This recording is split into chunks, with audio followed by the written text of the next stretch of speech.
Pak duduk siap sebelum belajar jaga lambai. Jelas selesai. Beri salam kepada ibu guru. Assalamualaikum warahmatullahi wabarakatuh. Waalaikumsalam warahmatullahi wabarakatuh. Silakan baca Asmaul Husna bersama-sama. Ya.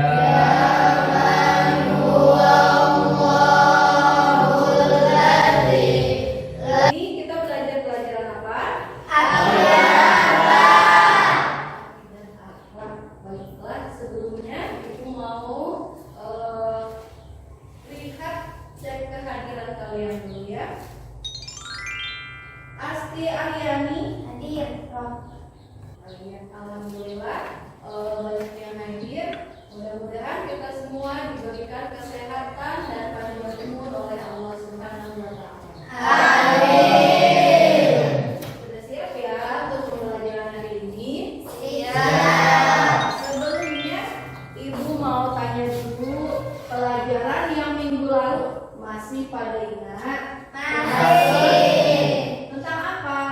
Tentang ikhlas, kesabaran, tauhid, taubat. Lanjut kepada pelajaran selanjutnya, yaitu kita akan belajar tentang adab sholat dan berzikir. Sholat. Nah, sekarang tentang sholat. Sholat itu apa? Sholat itu berasal dari bahasa Arab atau menurut bahasanya adalah ad-du'a. Artinya apa? Doa. Adapun pengertian sholat menurut pada ritual ibadah menurut agama Islam itu apa? Yaitu suatu ibadah yang tersusun dari beberapa ucapan, beberapa perbuatan yang dimulai dari takbiratul ihram dan diakhiri dengan salam, memenuhi syarat dan rukun tertentu. Itu sholat. Setelah sholat, di sini sholat itu tujuannya untuk apa? Sholat adalah rukun Islam yang kedua. Sholat adalah rukun Islam yang kedua. Yang pertama apa? Yang kedua sholat. Jadi sudah menjadi kewajiban bagi umat Islam harus menunaikan rukun-rukun Islam. Yang kedua yaitu adalah sholat. Sholat itu apa? Di sini hadis Nabi menerangkan as-sholatu imadud din. Faman aqamaha faqad aqamad-din wa man tarakaha faqad hadamad-din. Artinya apa? Barang siapa yang menegakkan sholat, maka dia adalah mengokohkan agama, menjadi pihak agama. Dan barang siapa yang meninggalkan sholat, maka dia telah merobohkan agama. Tuh, jadi sangat penting umat Islam melaksanakan sholat. Maka itu Islam mewajibkan sholat. Nah, selanjutnya di sini adalah adab sholat. Dari sekian banyak rangkaian sholat, kita harus melaksanakan adab-adabnya juga. Jadi sholat itu tidak bisa asal-asalan. Katanya sholat takbiratul ihram terus diakhiri salam. Ayo dah, Allahu Akbar, Allahu Akbar, Allahu Akbar. Ada teman gester, ada teman senggol, di depan teman lagi rungku, Allahu Akbar, tendang temannya, jungkir balik. Itu bagaimana sholatnya? Itu tidak sah. Itu sholat yang tidak beradab. Jadi sholat itu ada adab-adabnya, ada hal-hal serangkaian yang harus kita patuhi agar sholat kita itu diterima oleh Allah Subhanahu wa taala. Di sini Rasul menerangkan dalam sabdanya, yaitu hubbiba ilayya minad dunya an-nisa wa at-thayyib wa ju'ila qurratu 'aini fi shalah. Artinya apa? Jadikan kesenanganku wanita dan minyak wangi, dan jadikanlah penyejuk hatiku dalam ibadah sholat. Jadi ketika sholat, mau sholat itu usahakan tubuh kita itu harus satu bersih dan dua suci. Tidak cukup bersih saja, tidak hanya suci saja. Karena apa? Kalau suci ini kita habis main dari sawah, masih banyak kotor-kotoran di kuku. Setelah itu dibuang, apa? Kita pakai baju yang habis dari mencampur di sawah. Tanah itu suci, tapi ketika dipakai untuk sholat, ininya banyak tanah. Bagus tidak sholat seperti itu? Tidak. Nah, terus kalau mau sholat, ketika dia akan menghadapi orang banyak, pakai minyak wangi, semprot sini, giliran mau sholat itu aroma belum mandinya itu tercium. Itu bagaimana bisa mengganggu kehusuan sholat orang lain, orang di sekitarnya. Lagi sholat, aduh ini harum sekali. Harum apa? Harum obat bius. Seperti orang itu mau pingsan. Aduh, saking bau-baunya aroma tubuh yang belum mandi, atau bagaimana tidak memakai wangi-wangian. Jangan seperti itu. Jadi ketika mau sholat, adab-adabannya harus pakai minyak wangi. Minyak wanginya juga apa? Tidak boleh minyak wangi yang beralkohol. Tuh. Selanjutnya, adab sholat di sini ada 8. 1, khusyuk.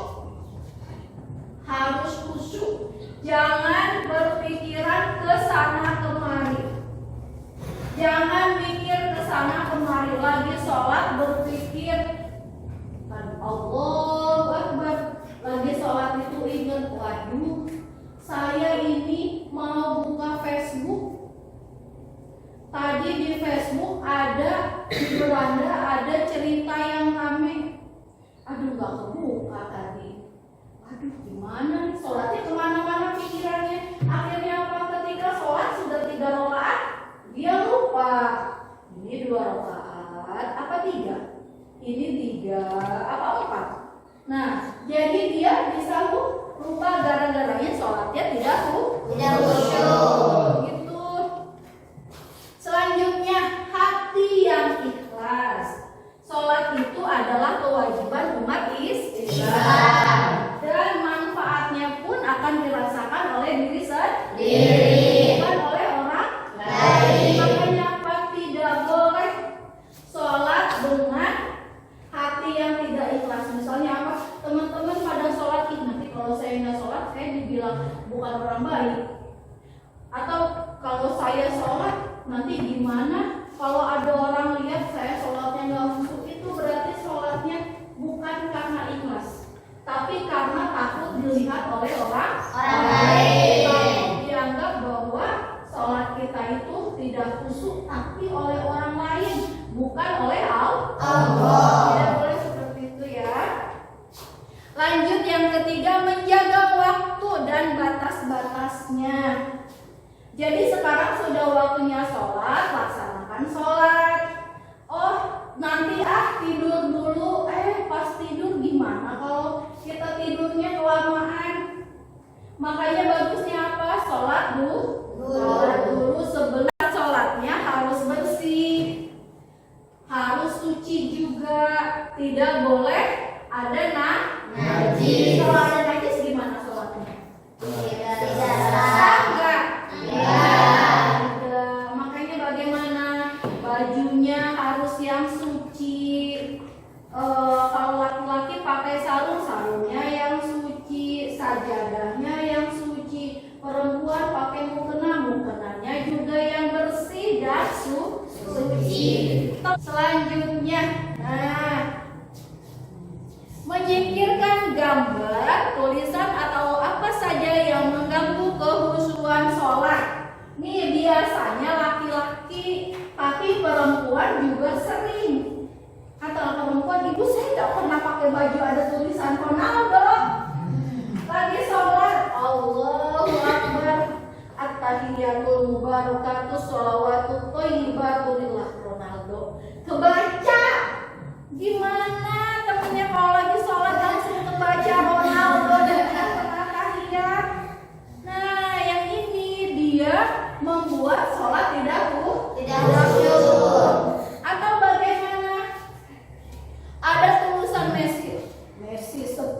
ngebaca lagi tahiyat. Nggak boleh. Sholat usahakan malah bajunya bagusnya yang putih, bersih, tidak ada corak-corak dan tidak ada tulisan. Kalau perempuan mah biasanya jarang ada tulisan, paling pakai mukena. Mukenanya, mukenanya warna-warni. Lagi sholat, ini dia pakai mukena warna-warni umpamanya. Mukena warna-warninya gambar bunga matahari. Kan bunga matahari bentuknya seperti ini ya, bulat. Pinggir ada gitu-gitu ya. Ada gitu-gitu. Nah, jadi lagi sholat temannya di belakang seperti mengukir. Bulat. 1, 2, 3, 4. Lagi sholat sambil ngitung. Oh, katanya pinggir-pinggirnya itu ada 7. Kayak hitung. Gara-gara pakai mukenanya yang bercorak. Tuh, ini hati-hati bisa mengganggu kekhusyuan sholat orang lain. Gitu. Sajadah juga sama ya. Ada alur sajadah bentuk gambar masjid. Lagi sholat kelihatan ini tihamnya itu. Umpamanya 1, 2, 3 ada umpam dari pinggirnya. 1, 2, 3 dihitung juga sambil sholat. Karena apa? Terlihat. Kalau tidak terlihat enggak. Makanya usahakan jangan memakai baju yang bergambar atau memakai mukena yang bergambar. Yang selanjutnya apa? Memakai pakaian kita yang terbaik saat panggilan sholat telah tiba, yang rapi, yang santun, yang harum, pakai. Ini baju paling bagus, ini mukena paling bagus, ini mukenanya bagus. Saya nggak punya mukena bagus. Bagaimana kalau tidak punya mukena bagus? Usahakan yang penting suci dan bersih. Berfirman dalam Quran surat Al-A'raf ayat 31, hai anak Adam, pakailah pakaianmu yang indah di setiap memasuki masjid. Itu pakaian bagus-bagus. Makanya anak-anak sekolah, anak-anak perempuan mah mukenanya suka bagus-bagus. Sama kayak laki-laki juga pakai koko yang paling bersih. Selanjutnya, menyesal serta bersedih. Ketika sholatnya tidak terlaksana. Dia misalnya ketiduran, nah dia harus menyesalinya. Dia harus merasa bersedih, ya Allah, saya nggak sholat. Misalnya tidur untuk sholat subuh, dia bangunnya jam 6:30. Hati harus merasa bersedih, hati harus merasa menyesal dan bagaimana mengqadha sholat. Kata Rasul, sholatlah seperti sholat yang seakan-akan ini adalah sholat kalian yang terakhir di dunia. Itu bayangkan, misalnya 1 menit lagi kita akan meninggal. Bagaimana akhirnya sholat kita? Khusyuk, dengan sangat khusyuk-khusyuknya. Karena kan kalian tahu sendiri, ajal itu tidak memandang usia. Ajal juga tidak memandang sehat maupun sakit. Ajal juga hikmah sholat itu banyak sekali. 1, mendidik disiplin dan menghargai waktu. Disiplin menghargai waktu bagaimana? Misalnya sekarang waktunya jam 3:30 semalam. Itu waktunya sholat asar, tidak digunakan untuk sholat subuh atau tidak digunakan untuk sholat isya. Yang kedua, menjadikan hati tenang karena sholat merupakan hubungan antara hamba dengan penciptanya. Yang ketiga, menyadarkan manusia tentang hakikat dirinya yang merupakan hamba Allah. Yang keempat, menanamkan nilai tidak ada yang memberi kenikmatan dan pertolongan selain Allah. Masih banyak lagi hikmahnya. Yang lainnya adalah sholat dapat menjauhkan diri dari perbuatan keji dan munkar. Sholat dapat menjauhkan diri dari sifat sombong. Selesai. Sampai sini ada yang mau bertanya? Itu nanya kalian tidak ada yang mau bertanya, itu artinya kalian sudah paham. Sekarang nih kalian yang sudah paham dengan apa ini materinya game tentang make a match, menjodohkan atau apa mensatukan dengan yang serasi. Itu disatukan dengan yang serasi. Misalnya gimana? Di sini menjaga waktu dan batas-batasnya. Mana ayatnya, mana dalilnya, gitu. Sama ibu dipasang di bahkan yang sudah yakin dengan jawabannya di yakin kelas itu bagaimana, apa dalilnya, sama ini juga menjaga. Ayo boleh maju. Ini untuk alatnya.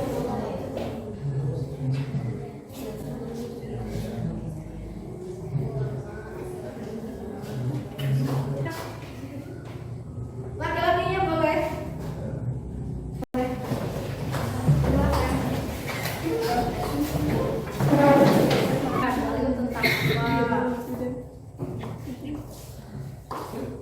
Jawaban ini untuk sebelah sini silakan. Udah lagi nih pertemuan laki-laki.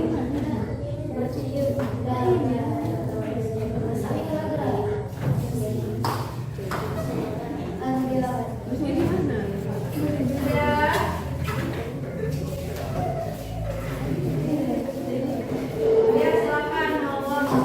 Ayo.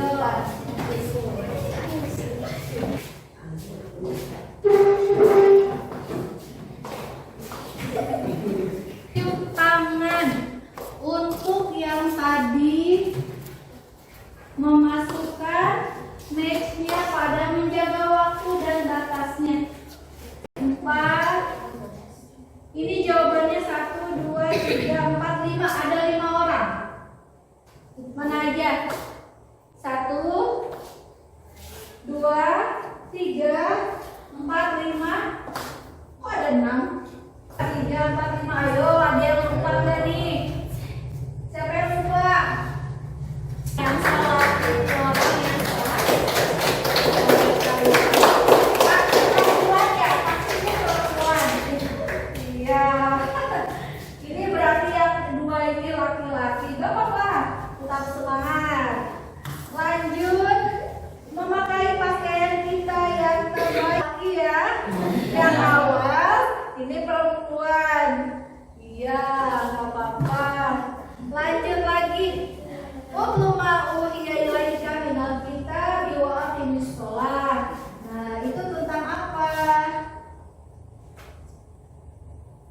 Nah, jawaban